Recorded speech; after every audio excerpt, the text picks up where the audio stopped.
I think at its most fundamental, both of us have to have something that makes sense in each of our jurisdictions. So, of course, Quebec is going to be presenting to the folks in their jurisdiction that this is a good deal for them, because it has to be. There cannot be one party that it didn't make sense for, or there would not be a deal.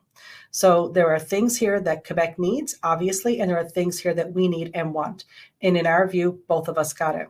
But I do not agree with any characterization that Quebec controls this deal.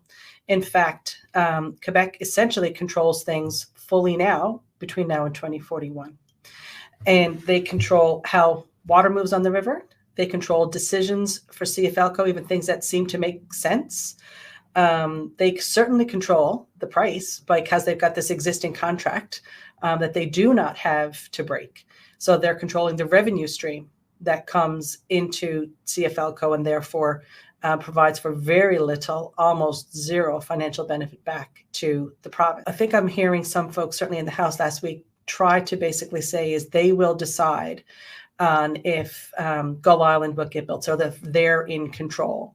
So that could be some of what is that message that's circulating.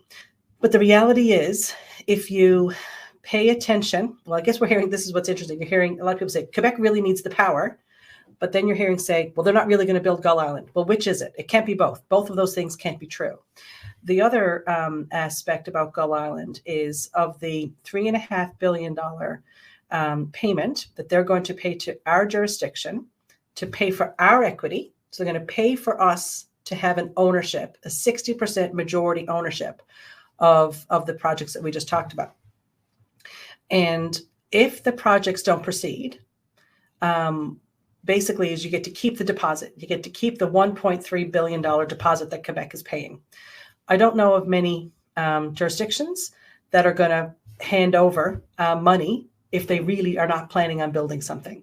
Like, I cannot rationalize those thoughts together. We are, in our view, taking back control of the river 17 years early, to the financial benefits that we've talked about, to the major projects that we've talked about, to the access of power that we currently don't have access to.